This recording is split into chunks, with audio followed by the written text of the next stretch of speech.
Okay. Um, are we good to go now? Okay, Yep, it you says guys it's can recording. go. Yep. Okay, so welcome everyone. My name is Vanessa Lawrence and I'm a member of the STS IL chat committee. And I'm happy to introduce Kelee Pacion from Princeton University, where she's the Biology and Environmental Sciences librarian, and she'll be speaking with us about incorporating Wikipedia into the sciences. Hi everyone, my name is Kelee. I'm actually just a biology librarian. I'm no Oh, longer doing environmental studies. Sorry. I know it's kind of confusing. Let me share my screen real quick. All right, can everyone see it? No, not. it's not showing up for me yet. It's interesting to share the screen and then try and put your PowerPoint in full mode. Okay, just give me 1 second. I got it.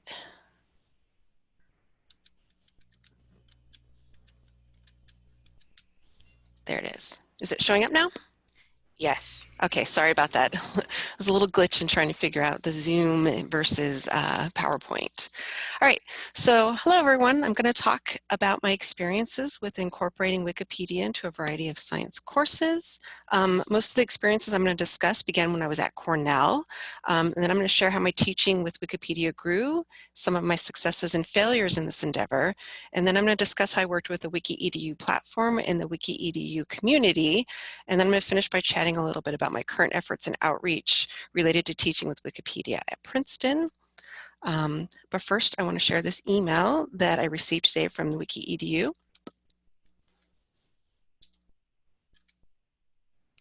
Okay, so this email was sent by Helene Blumenthal from the WikiEDU.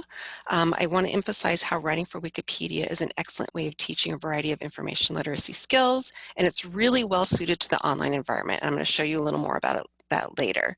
A bit more about Helene. She serves as the Wikipedia Student Program Manager, and I've worked with her for several of the classes I'll be discussing. Helene has always been an excellent resource for how to engage with Wikipedia and is available for questions, video conferencing with the students, and is great for just general outreach. Helene is joining us for this discussion in case you have specific questions about WikiEDU that may be beyond what I can answer, or to add more information to what my experiences have been with the foundation. In a couple slides, I'm going to talk more specifically about the platform itself, which may generate more questions for Helene. Helene, did you want to add anything? No, I think I think you got it. And I'm as Kelee said, I'm happy to answer questions that you guys have about some of the platforms. I actually can't remember the last time you taught with us, Kelee, but there's been a few change, some updates and the like since that happened. But just we are the essentially I'm here to represent the organization that facilitates these assignments in the US and Canada. So that's it. Right. Yeah, it's been a couple years, and I'm sure some things have changed. So Yes, you've probably changed things based on experiences of the instructors. So exactly. maybe some of the things that I struggled with have changed since then. So it'll be fun.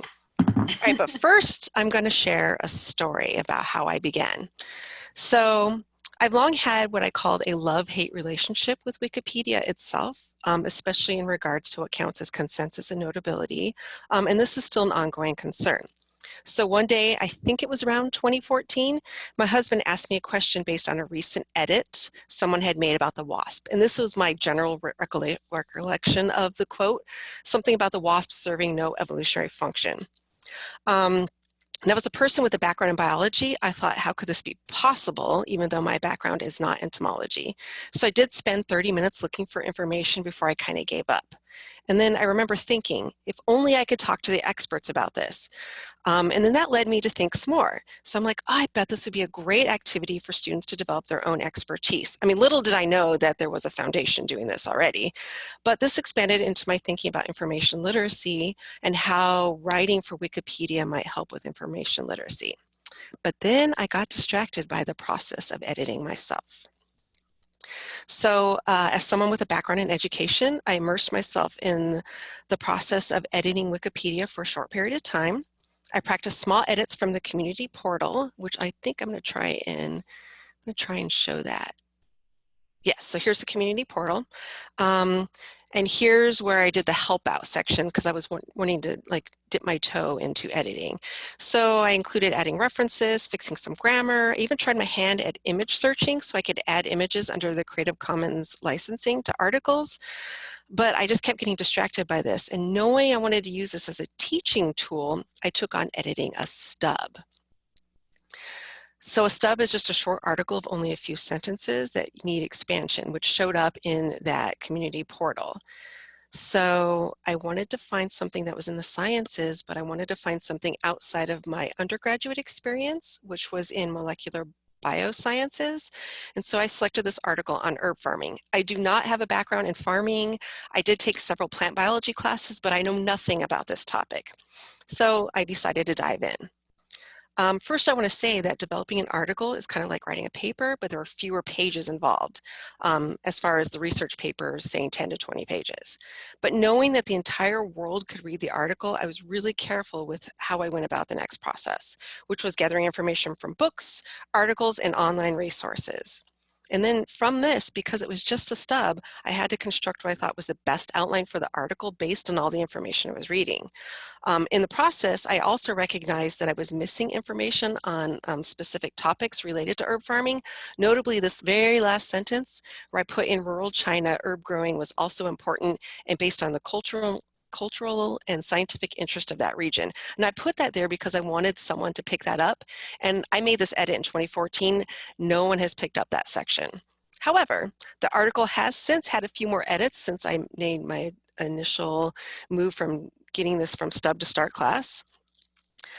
So I thought that was really interesting. And in this process, I started thinking about how authority is constructed and contextual. I felt like an expert on herb farming, even though that's not my background. And then it felt like it was my article. I really cared deeply about this article. Although ownership itself is not something that exists on Wikipedia, it's hard not to care about something that you edit.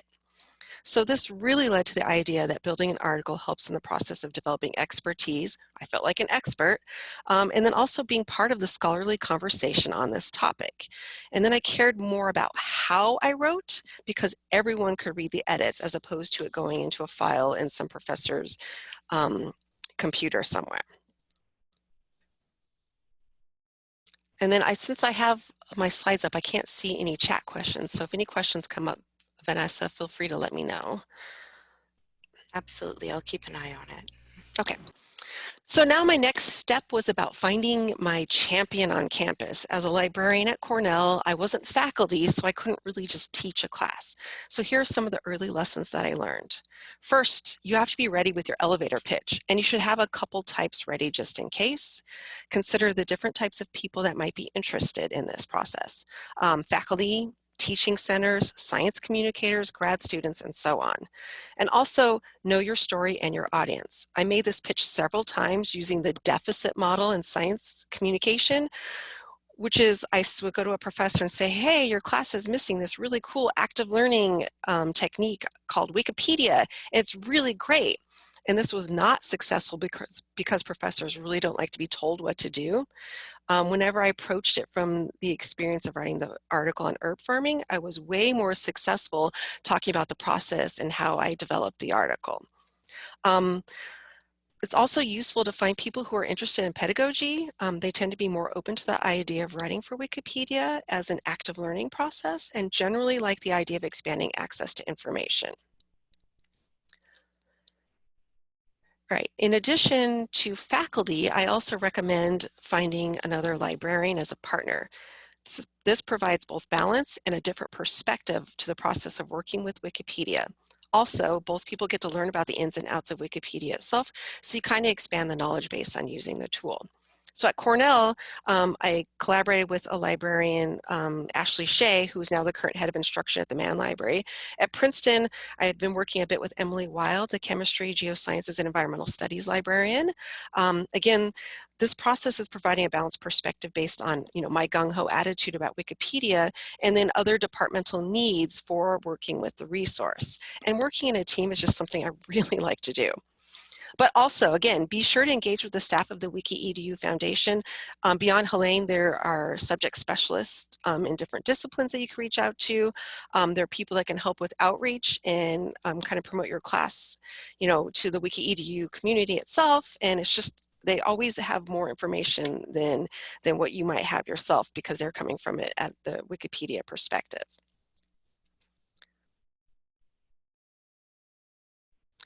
Okay, so I'm going to talk about the different models I've used for teaching with Wikipedia. So the first, when I got started, I found a faculty member and then the librarian, Ashley, where we co-taught a Writing for Wikipedia course that was a 1-credit pass-fail course. The students that enrolled in this course would often say that they love the idea of the ivory tower writing for Wikipedia. There are many early successes we had with this, including students finding examples of plagiarism, encouraging the understanding that no one owns an article. In the case of the plagiarism, the student really hesitated to delete the plagiarized section of the article because she felt like she didn't own it. But I was like, no, that's what this process is for. If you find plagiarism, that someone plagiarized a book, which there's no paywall, it's a physical book and no one checked it, then go ahead and delete it and make a note that you deleted it because it was plagiarized. So it really helped with understanding that no one owns an article. And then further, it would validate their ability to search when they would find a resource that was the same as one already listed in an article. So when we'd have them find an article, we wouldn't say, go find an article first. We'd say, find a topic you're interested in, do a bunch of research on that topic, and then go find the article itself. And when they find the research related to that article and it was already cited, they felt like they really understood the research process, and it validated their ability to find authoritative information. So that 1-credit course itself grew and developed into a larger 3-credit biology course on applied science communication, where writing for Wikipedia was a component of it, but it was also social media and developing a communication strategy. That being said, the faculty collaborator that I worked with at Cornell is still teaching writing for Wikipedia as part of the course, even though I've left. Then they were doing a pilot for an online nutrition course and asked if I would develop a replacement for the traditional research paper. This was very complicated based on the nature of medical and psychology articles and the process of editing them on Wikipedia and the need to have high quality systematic reviews and meta-analysis articles that the students would cite. Students really struggled with the idea that everything that was peer reviewed counted as information that could be used to be cited on Wikipedia. And so they would find an article that would say, oh, caffeine does this, and they would cite it and it would get reverted because the community's like, no, that's not the consensus, that's original research. So that was an interesting area of friction for the students, and many students really took information away from that class about how hard it was really to edit Wikipedia, and not anyone could just go in and make an edit. I also taught an edit-a-thon with Ashley, and it was multi-institutional across a couple of land-grant universities. And this was more like the traditional workshop model. I did save it here, so let's see what it looks like. It just had some basic information, registration. If anyone's interested in how to do a meetup and do a multi-institutional edit-a-thon, just feel free to reach out to me. I'm not going to go into that too much because I want to focus a little bit more about the teaching part of it and the platform itself. It was also a great way to reach out to cooperative extension at Cornell. I did a webinar for cooperative extension educators across the state of New York, and they were very interested in the idea of teaching with Wikipedia, but that turned into more of a workshop on how to engage with Wikipedia itself, how to look at the talk page to evaluate or look at the class of an article, and to look at the view history and the references to evaluate an article. I've also done some outreach. I've only been at Princeton for about a year, and I've done some initial outreach to Princeton, and the faculty themselves have been somewhat resistant, but keep in mind when I was at Cornell, it took 2 years to find a faculty member that was really interested in the program. But science communicators here at Princeton are very interested, but because of the nature of the time and what they're doing, they don't always have time to reach out to me about actually doing a class, but they keep reaching out regularly to ask about Wikipedia itself. So there is potential there. I'm going to talk briefly about the wiki journals. I know a lot of people haven't heard of them. So there are 3 wiki journals. There's a Wiki Journal of Medicine, the Wiki Journal of Humanities, and the Wiki Journal of Science. This user group publishes open access peer-reviewed articles. So I think there's a lot of potential here to market this to graduate students and higher level undergraduate students. So Helene, I'm going to talk to the Wiki EDU Foundation about this as a potential case study to develop ways we can do kind of lesson planning for that. So that'll be outside of this, of course. All right, so the discussion part. How many of you have worked with or taught with Wikipedia? And then what are some of your experiences? I'm kind of interested in hearing some information from people. I gotta figure out if I can access the chat from here. Stop the share real quick. Yeah, perfect. Therese has her hand up, so. Okay. I'm not sure if we're able to give her permission to speak, or maybe Therese, you can just type in the chat box so everyone can see your question.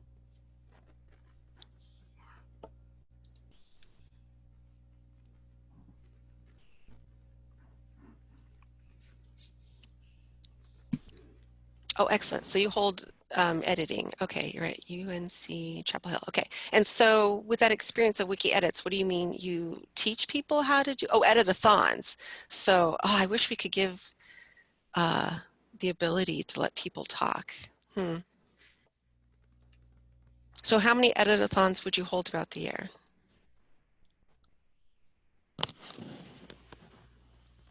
5. And have you thought about putting that into a class then?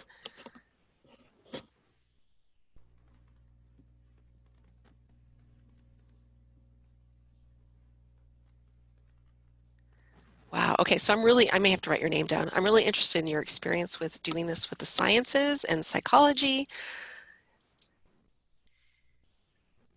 Oh, it is going to just, okay, that's great. Okay, so Therese asked or said that at UNC Chapel Hill, they hold about 5 wiki editathons a year, and they're around the sciences, art, and psychology. And so I'm really interested in the idea of how that works for the sciences and psychology based on how editing medical and psychology related articles are difficult. So has anyone else done anything with teaching or editathons? It looks like Therese said she's also taught Wiki in the chemistry course. Okay, so chem, science, psychology. Okay. And no one else has taught with this yet. That's okay. I'm hopefully inspiring people to go and start teaching with this. I'm going to go back to sharing my screen. Can I jump in for 1 second, Kelly? Of course. Sorry. Yes. Just so people understand the difference between like an editathon versus doing this as an in-class assignment. So editathons are basically when people just get together for a few hours, on a day or maybe over a day or 2 days, and kind of learn how to do some basic editing. They're great for getting people excited about Wikipedia and teaching them some very basic things, but they don't usually result in a lot of content added, where I think the big difference between an editathon and what you can do if you run a Wikipedia assignment in your course is that the amount of content that students can actually do. So they can do a lot more if they're doing it with an assignment, via an assignment as opposed to an editathon. So just wanted to draw that distinction. Right, I do think that's a great distinction. I think sometimes if you do both, some of the stuff developed for the classroom dashboard or via the classroom dashboard is useful to apply back to the editathon. So yes, I agree that the editathon is great for getting people excited, but the teaching is just so much more in depth and the students really get deep into it. Whoops. All right, so share. Okay, can everyone see the normal PowerPoint screen? I can. Okay, perfect. Okay, so, oh, come on. All right, so let's actually demonstrate. So I'm going to go live and hopefully I don't miss anything, and this maybe where questions come in. Again, Vanessa, just let us know if any questions come in, and then Elaine or Helene and I can answer them. Okay, so first we're going to look at Wiki.edu, their homepage. So here is the homepage. It just has basic information about teaching with Wikipedia, with their free resources, how to partner. I'm only going to point out that these two links for Teach and Connect. The idea for teaching is just how do you bridge from student to editor. The type of writing for Wikipedia is slightly different than writing for a research paper, and they were trying to lower the barrier for students to edit Wikipedia, so I believe that is why this whole group or foundation was started. So if you scroll down, there's some information about students making a real world impact, which this is phenomenal. I'll show you some of that later. What they offer, a little information about the dashboard tool, which I'm going to go into, and then different ideas of how to create or expand on an article. I've not worked with new media, so that would be interesting if anyone has ideas for that. And then translating an existing article. I believe that might be for translating an article from the English Wikipedia into one of the other country-based Wikipedias. Helene, does that sound about right? It goes both ways. Goes both ways. I gotcha, both ways. You know, Yeah. that was really very American-centric, wasn't it? Well, no, it does go more from English to other language Wikipedias, just because English is the most developed of all the Wikipedias. Right. So yeah, but we certainly have courses doing translation in both directions, but it is more from English to other language Wikipedia. All right, excellent, thank you. And then I do like the Connect because you can partner with the foundation. There's information on engaging a visiting scholar. I did click through this, Helene, and it says sponsor a scholar and it didn't go anywhere. That program is more or less defunct. So it's done. Yeah, I had a feeling because I was like really interested in it.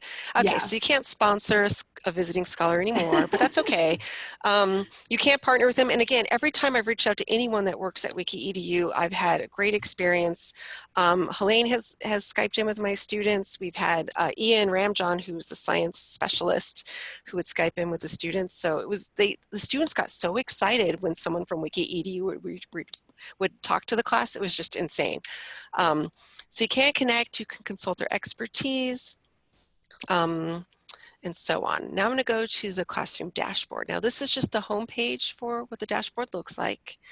Here you can create an account with Wikipedia itself or log in with Wikipedia. Right now it's still on fall 2019, and this is how many courses went through the dashboard, how many editors, and then what I really like is how many article views. So the students made edits that were viewed 192 million times. I mean, you just can't get that kind of exposure to writing in writing a research paper that your professor reads and stores somewhere else. It's fascinating. You can explore. And here you have the active campaigns. So my understanding is that if you create a class, which that's down here, if you scroll down, active classes, those get assigned to a campaign. And you can see what kind of campaigns are really big right now. Communicating science is I believe, quite huge on Wiki.edu. I have not worked with the other areas, but again, you can see how many courses have been, I don't know, what does this mean when it says courses? There have been 1.4 to, what does this mean, Helene? Which one? It says communicating science courses. Is that how many courses have been 1,000 courses last semester? Or is that total? That would be total. Total, right? So over the span of when you've been doing this. So okay. So when you guys so every course we work with has a course page on the dashboard. That's essentially how you join the program and receive support from us. And then I go ahead and add courses to relevant campaigns that we're working. So everybody always goes into like the term that they're teaching in. So, 2019. And then there's these other campaigns, communicating science, women's studies, political science, et cetera, et cetera. So yeah, if you have a course that's relevant to one of those fields, you get added to that campaign as well. Right, and so here's spring 2020. It's not on their homepage right now, but I'm assuming that will move to the homepage at some point. So it's just interesting, again, to see how many courses, what articles have been created, how many articles have been edited, how many words added. I know, again, I'm always fascinated by this. There's also the training. I just want to point out the different training libraries that they have. So if you're thinking about becoming an instructor, you can go through these modules, like on how to teach with Wikipedia, and it just tells you, like it walks you through these table of contents and how long it takes to complete each section. And then here's the student training modules. And you scroll down. I have not looked at the professional development training modules yet. And then Wikidata is an area of interest to me, which I have not worked with, but I think some people might be interested, especially in the sciences. Okay, so that's just the training. Now I'm going to show you one of my sample classes. I'm not going to log into the class because I couldn't tell if you could see more information if I log in, so I thought it was better to not log in. So this is the example of, I worked through the classroom dashboard, I created my class, and this is what it looks like. And this was, I believe this was a couple years ago, fall 2018. All right, so here's the homepage. It shows you how many articles were created in the class, how many of the articles were edited. Now keep in mind, editing Wikipedia was only a small part of what they did in this class. So if it was like a huge part of the class that was threaded throughout, I imagine some of these numbers would have been much larger. So this is how many articles were edited, how many words were added, and then again, they only edited 21 articles, but those articles themselves had 513,000 views. So then there's other general information. These are the campaigns that it belonged to. Future Facts, I didn't know about that campaign, so that's one I should look at. Communicating Science, I did know about, and then fall 2018. So here's the timeline. So when you go through the dashboard, it kind of gives you a suggested timeline based on the type of activity you're going to do. But there is, or at least at the time I created this, there was room for some flexibility in changing things around. So there are samples of the handouts. So these are the handouts, which are very nicely done, kind of step-by-step walk through some of the process. The visuals are great. I loved having this, so I didn't have to print everything out. The students would have it in the dashboard itself. They can always refer to it whenever they wanted to. There's information on how to evaluate. Again, it's just really well thought out. And then if you scroll down a little bit, here are the trainings that we assigned to the students. Now, again, there was flexibility in moving the training around based on the needs of our class itself. I do want to say that the students that complete the training do the best, but it is really difficult to get students to do all the training, which I'll show you a little bit later. Okay, so I'm going to click on the student tab. So here's the sample for the student tab. Here's the overview, the student name.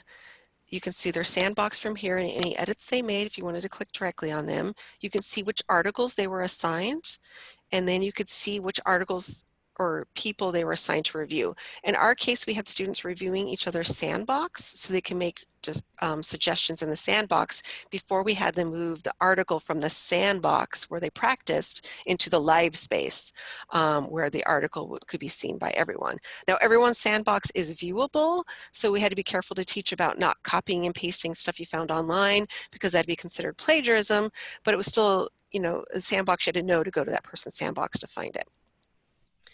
And then you can see how many characters each individual student added, any references they added, and any uploads. Uploads are more about the media, if they had pictures or any images that they created. And then if you scroll over here, here's article assignments. So I can click on a student and see what articles that either they assigned themselves or I assigned to them, and then any articles that we wanted them to review. So we went through and say, hey, you're going to review this student's work.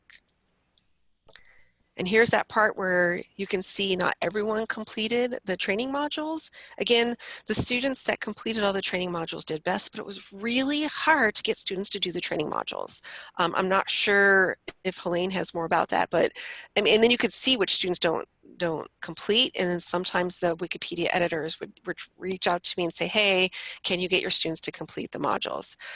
It's just the nature of online teaching, and I'm sure it's kind of prevalent throughout. All right, so here's articles.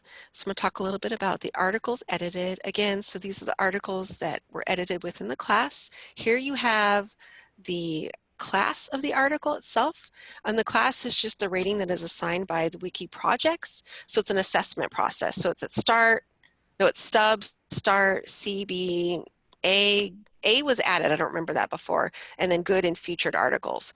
For a class like this where they're doing small edits, we really encourage them to start with the start class and the stub.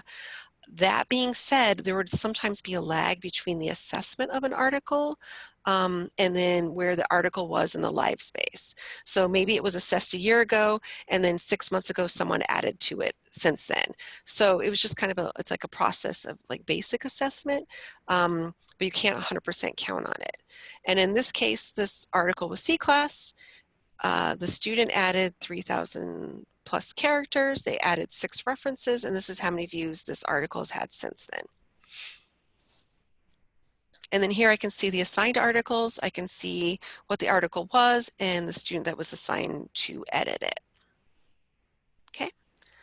Again, uploads, we were in a class that focused on images or files, like photos, so we didn't really do that. So I'm sure, you know, if you have questions, you'll have to go through Helene for that. I do want to point out recent activity, which I thought was interesting because I actually hadn't gone to this. So this class was in 2018, and it looks like this student made an edit. So I guess even though the student is no longer taking the class, I can still see what students are editing since then. So I haven't gone through all of my classroom dashboard to see if other students have edited since the class, but I think it might be an interesting experiment to see who's continuing to edit Wikipedia in the future outside of the class. And then the final tab I want to point out is the resources.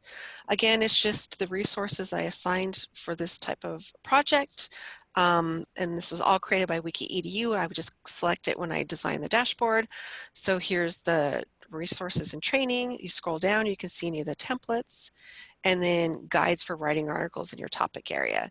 And again, this was really useful for articles like medicine, where it's talking about be accurate, watch out for close paraphrasing, talking about how you choose an article, and then evaluating the sources that you're trying to use.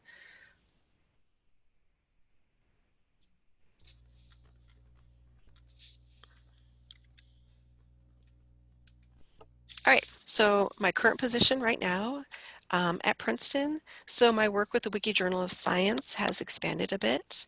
There's an area of opportunity to engage in outreach to my departments based on getting them to write articles that are peer-reviewed for this open access resource. I do have some interest from fellow librarians here at Princeton. And then there's some minor potential to teach as a winter session non-credit bearing course. But again, I've only been here for 1 year, so I'm learning more about working at Princeton and not focusing too much on the writing for Wikipedia. So I figured about another year, maybe I'll be successful if what happened at Cornell holds true. It really all comes back to tailoring and refining the elevator pitch. So since faculty at Princeton are a little more hesitant, I'm gonna have to think about my pitch and how I'm gonna fine tune it to meet their needs. And that is the end of my presentation. So more questions? Or Helene, did you want to add anything? Yeah, no, I think you covered it. Oh, great. I think you covered it really well. Yeah.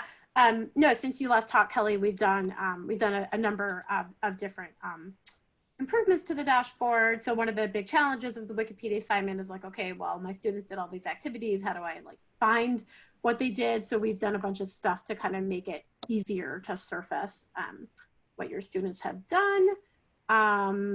And yeah, I think, you know, I was thinking about in terms of elevator pitch, one of the interesting ones, and I can share this study with you after. I have to find it. MIT did a really interesting study, maybe like a year or two ago, where they were looking at, so we know information flows into Wikipedia, but they wanted to see does information flow out of Wikipedia. And what they found after running this study is that articles that had been recently updated in a field actually ended up influencing future research in that field. So for, you know, like for example, if an article was updated in a field of chemistry, so let's say a paper came out in that same field 6 months later, it actually had similar language to Wikipedia. So it's actually, it's not just a way to improve, you know, information on Wikipedia, but you actually could end up influencing research in your own field by contributing to Wikipedia. Wow. I can look for that study. So, so I've been talking a lot about that lately in terms of like, why should you be doing this? So, you know, in addition to all the other wonderful things that that you talked about. One thing I'll also say, especially actually in the sciences, one of the things that we've been really talking about and pushing is filling in a lot of these equity gaps on Wikipedia. So a lot of, obviously a lot of our science courses do, add content in those scientific fields. But one of the things a lot of our science courses have actually been doing are writing biographies of underrepresented scientists, so women, minorities, etc.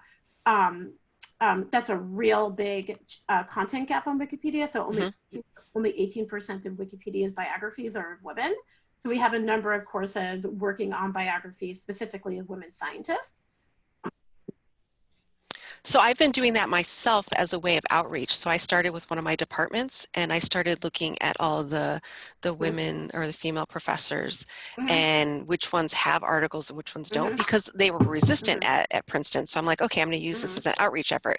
So I've created two, and they haven't been deleted yet. So that idea of notability still is an issue, right?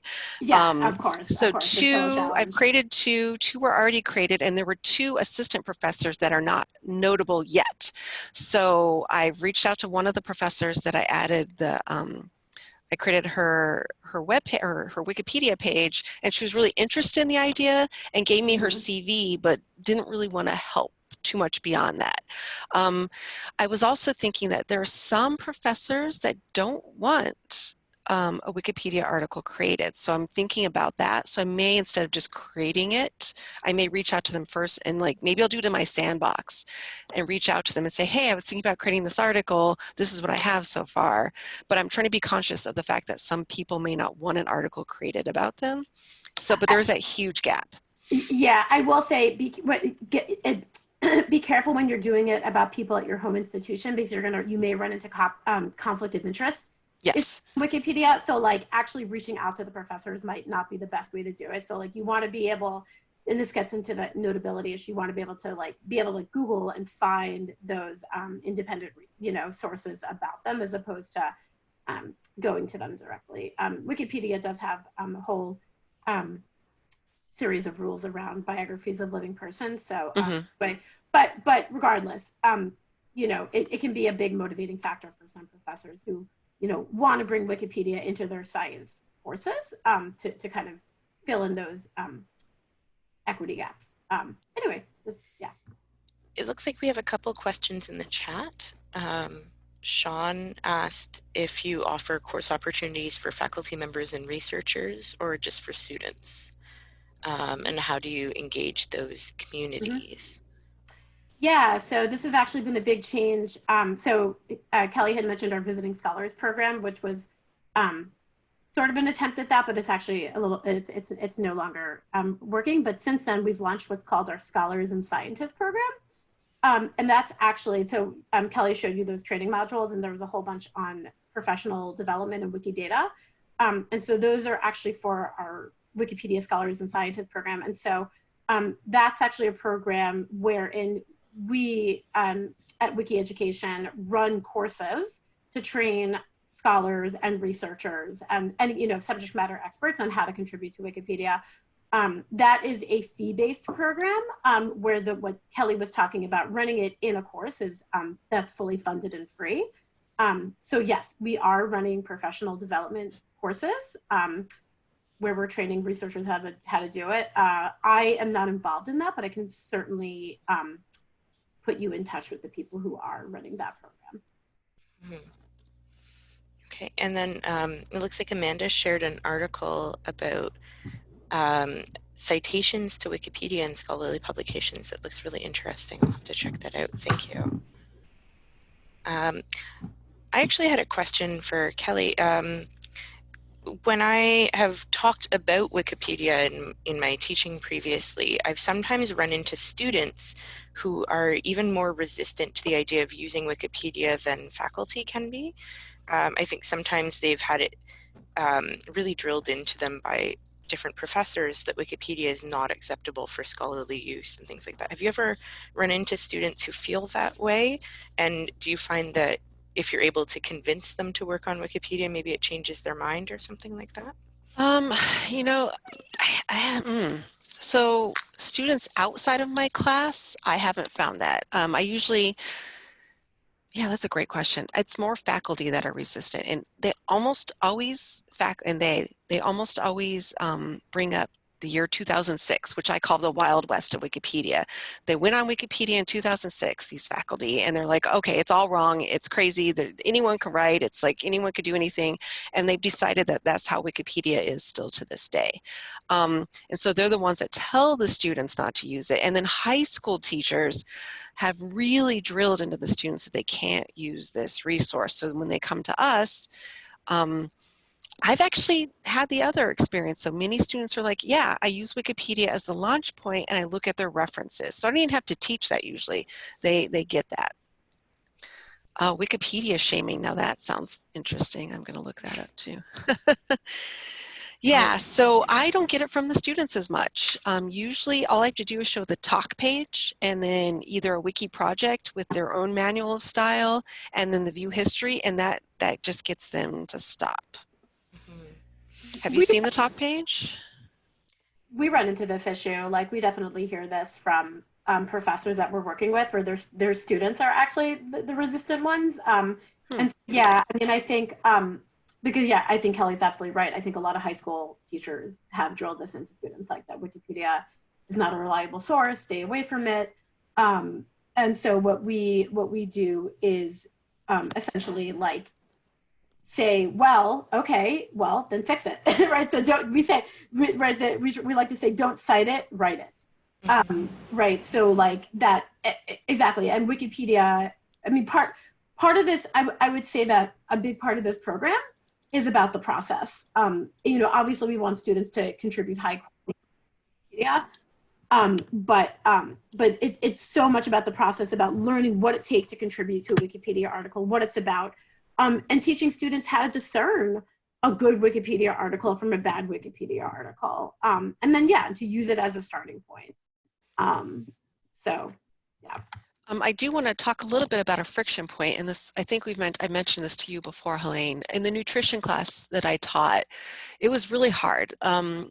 I had some students say really good things like, wow, now I know how much goes into editing a Wikipedia article. I will never again say anyone can edit.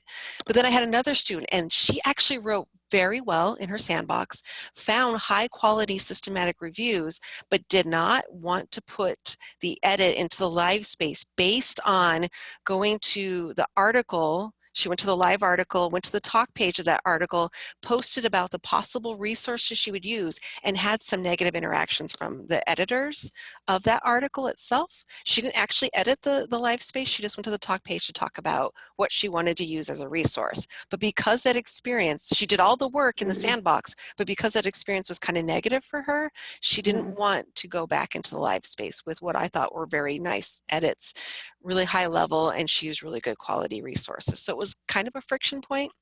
So it's just there's good and bad.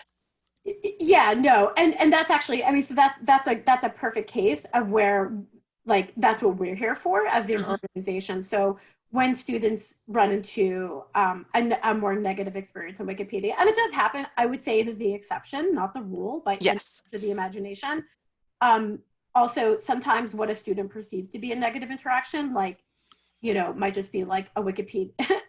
Unfortunately, a Wikipedian being a Wikipedian, they don't have the best communication skills, unfortunately. So, and so we sort of have the expertise. You know, we know a lot of the editors fairly well, and so we could say, oh, well, that's just so and so. They mean well. You know, this is what they meant. So that's a perfect scenario in which, like, something like that happens. Reach out to us right away, and we can kind of intervene and try to understand what's going on. I will say, you know, editing, as you mentioned, editing in the field of medicine is quite tough on Wikipedia. We've actually developed, I think, better resources since you've done this, Kelly, around medicine, but it still remains to be a very tough field to edit on Wikipedia. And we actually discourage students from getting into fields around clinical medicine, especially. Even for experienced editors, it's a tough area to contribute to, you know, because, and I think this is actually a testament to, you know, Wikipedia's reliability, that they have a community that cares deeply about medical information, because they know that people are going to Wikipedia for medical information, and so they want it to be, you know, the best it can be. So it is a particularly tough area for students to edit it, and we kind of push students away from it, if possible. That's not to say they don't. We definitely have many students who do, but it's a tougher area. Mm-hmm. All right, so do we have any other questions or comments or things you want me to clarify? I might just add a point onto that last discussion that I think anytime class activities involve interacting in kind of the open internet, there can be concerns about how students might deal with those interactions. I've seen other faculty members have discussions about how they open their class up to Twitter or something like that. And, you know, they always try and provide an opt-out option for their students who aren't willing to, you know, engage their ideas on that open plane. And that might be something that I don't know if any other librarians have had issues like that, but I think as we try and make assignments more concrete and meaningful for students, we have to be aware that sometimes that means interacting with the real world, which can be complex and difficult. Right. I will say that the way I got around that with that nutrition class, knowing it might have more friction points, was they were all asked to make their edits to their sandbox. And the sandbox, like someone on Wikipedia would have to know that the student was there and go look at the sandbox. So they never had a negative interaction on their sandbox. So the sandbox is just like where you play around, right? You do your own thing. And then they would review each other's sandboxes, and only at the end of the class, after I looked at it, and I said, you know what, I think that, you know, you had a good experience. You learned how to edit Wikipedia if you want to in the future. And I would tell them, if you want to make it and put it into the live space, feel free. Or I'd say, you know, this may need more work if you want to do something more with it in the future before you put it into live space. So they always had the option to not use the live space. So you can still do this without putting it into the live space. I think that's a great and important point. Thanks. Yeah.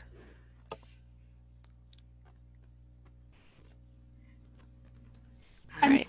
We just very quickly, we steer students away from editing in like highly controversial fields, because they typically will like have a pretty negative experience. But it's going to be articles that, you know, a bunch of other editors have already kind of staked claim to, and you know, and students just don't need to get involved in that. So you know, we want students to work in articles that are, you know, underdeveloped, that are important to an academic field but are underdeveloped. So this is where they can make the biggest impact. I can actually demonstrate, if people want, how to find the underdeveloped articles. Would that be useful? I think it could be. Okay, I'm gonna do it real quick because this is off the cuff. All right, screen 2, share. Okay, so this is what I would do. Because I was the life sciences librarian, I would always go to the life sciences. You can see this, right? Yes. Okay, so as I was developing projects, or as I was developing the teaching of this, I would teach the students about the wiki projects themselves, and then of course I'd link to it, and I would go to, because it was a biology class, I would go to the biology wiki project. Within there, you can look at the project homepage, and this just talks about, you know, this is just where the wiki project is. Now, my understanding is that wiki projects aren't always very active, but it still worked really well for me. And then you can go to assessment, and then the assessment is where you see the different levels of articles. So because I wanted the students to have the best experience possible, and many of our students had a range of abilities when it came to writing, if they were like a freshman, we actually didn't really want freshmen in this class at all, just because we wanted them to have more biology first. So if they're a sophomore or junior and maybe a senior, we would just tell them to pick these start and stub class articles. We had, even though the class was for undergrads, we had several postdocs and PhD students that took our class. So in those cases, we would be okay if they did some of the higher level ones. So I would go here and I'd say, okay, go and say, look at some of the articles in here. So here's the start class. There are 194 mid. Now, keep in mind, there is some lag in assessment. So when an article is assessed versus what it looks like in the live space now, but generally it worked. So I'd say, okay, maybe a student was interested in, I don't know, I think I had a student do bioprocess before. So bioprocess, they would go here, they'd look at it, and they'd say, wow, there's only 6 references. This is interesting. I can find some information about this. At this point, I'd have them go do research before they'd really look too much into it, and they'd see what kind of information they could find about that process. I'm just going to look. This has been edited recently. I don't recognize any of those names. So I thought one of my students had done this, but I don't recognize any names. Anyway, so it's just as simple as that. I can go through again. So I would go to Wiki Projects, I would pick biology, and I would go to assessment. As straightforward as that. And then the students could browse all of these if they wanted. If they wanted to look at, I would always show what a featured article looked like, because I want them to see what the, the top of the top is. So here's a featured article. And they would use this to kind of develop their own style guide as to what is really important in this structure and how they can make subheadings and then images. And of course, most students, really were impressed. All right, I'm gonna stop sharing again. All right, so any other questions?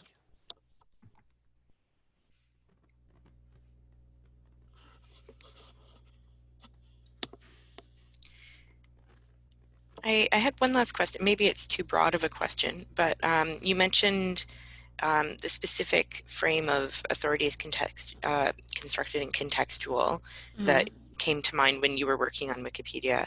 Have there been other kind of intentional tie-ins to the framework that you've done with this, or is it yes, that's great. standard? I do the scholarship as a conversation because of the talk page, and then they can see that they're going to have a discussion with another editor, so they feel like they're, they feel like they're prosumers. I use that consumer producer, so you're a prosumer of information you produce and consume. And then authority is constructed and contextual, and I think information as a process. Because as they go, the idea isn't that you're going to go to the article itself and find the missing citations. You want to go to an article that needs to be developed, go do some research first and see if you have stuff to add to the conversation, and then the information as process. I think, what is the one? There's the one about seeking information as serendipity. I can't remember which threshold that belongs to. Does anyone know? Yeah, I can't think of it. I always talk about the herb farm because for some reason, I couldn't find books on herb farming. And so I went upstairs to the stacks and I'm walking along and I'm like, I went to a couple sections, didn't find it. And I'm walking. And as I'm walking, I'm just scanning the stacks. I happened to see the word herb farming randomly. I didn't know what the call, because it's not my area. I didn't know the call numbers. And I was just, poking around upstairs. So it was like that searching is serendipitous and you have to always be open to finding information. So that was just another fun story to tell. I think maybe searching as strategic exploration. That's what it is. Thank you. Right. And maybe can anyone in the chat think of, how do you usually tie Wiki into different frames, or does this look like a new opportunity for you? I'm not sure if people are kind of on their way out or if they have more thoughts on that.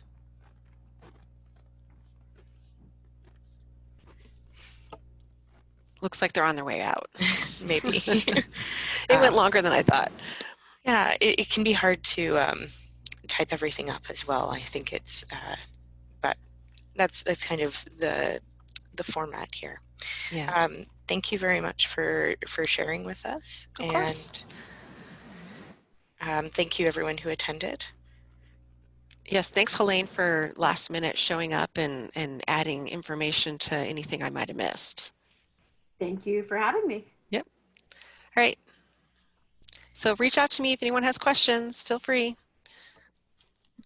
Yeah, thank you very much for your presentation, Kelee, and for joining us, Helene. Thank you. Bye, everybody.